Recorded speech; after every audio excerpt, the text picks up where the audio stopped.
बहुत समय पहले की बात है। एक गांव में हरिदत्त नामक एक ब्राह्मण रहता था।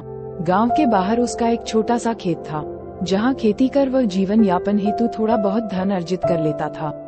ग्रीष्म ऋतु थी। वह अपने खेत में एक वृक्ष की छाया में लेटा सुस्ता रहा था। अनायास ही उसकी दृष्टि वृक्ष के नीचे बने बिल से बाहर निकले सर्प पर पड़ी। सर्प को देखकर ब्राह्मण के मन में विचार आया कि संभवतः ये सर्प मेरे क्षेत्र देवता हैं, मुझे इनकी पूजा करनी चाहिए। हो सकता है ये मुझे उसका उत्तम प्रतिदान दे। वह तत्काल उठा और गांव जाकर एक मिट्टी के कटोरे में दूध ले आया। उसने वह कटोरा सर्प के बिल के बाहर रखा और बोला, हे सर्पदेव, अब तक मैंने आपकी पूजा अर्चना नहीं की, क्योंकि मुझे आपके विषय में ज्ञात नहीं था। आप मुझे इस दृष्टता के लिए क्षमा करें। अब से मैं प्रतिदिन आपको पूजा करूंगा। मुझ पर कृपा करें और मेरा जीवन समृद्ध करें। फिर वह घर लौट आया। अगले दिन खेत पहुंचकर वह कटोरा उठाने सर्प के बिल के पास गया। उसने देखा कि उस कटोरे में एक स्वर्ण मुद्रा रखी हुई है।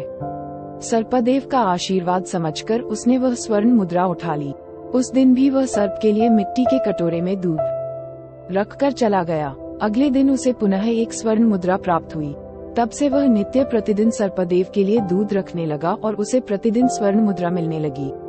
एक बार उसे किसी कार्य से दूसरे गांव जाना पड़ा, इसलिए उसने अपने पुत्र को खेत में वृक्ष के नीचे बने बिल के पास मिट्टी के कटोरे में दूध रखने का कार्य सौंपा और दूसरे गांव की यात्रा के लिए निकल पड़ा।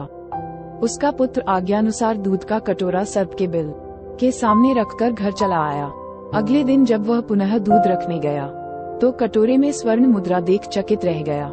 स्वर्ण मुद्रा देख उसके मन में लोभ आ गया और वह सोचने लगा कि अवश्य इस बिल के भीतर स्वर्ण कलश है, क्यों न मैं इसे खोदकर समस्त स्वर्ण मुद्राएं एक साथ प्राप्त कर धनवान हो जाऊं। लेकिन उसे सर्प का डर था। सर्प के जीवित रहते स्वर्ण कलश प्राप्त करना असंभव होगा। ये सोचकर वह उस दिन तो वापस चला गया, लेकिन अगले दिन जब वह सर्प के लिए दूध लेकर आया तो साथ में लाठी भी ले गया। दूध का कटोरा बिल के सामने रखने के थोड़ी देर बाद जब सर्प दूध पीने बाहर निकला तो उसने उस पर लाठी से प्रहार किया। सर्प लाठी के प्रहार से बच गया, लेकिन गुस्सा हो गया और फन फैलाकर ब्राह्मण के पुत्र को डस लिया। कुछ ही देर में विष के प्रभाव से ब्राह्मण के पुत्र की मृत्यु हो गई। इस तरह लोभ के कारण ब्राह्मण पुत्र को अपने प्राणों से हाथ धोने पड़े।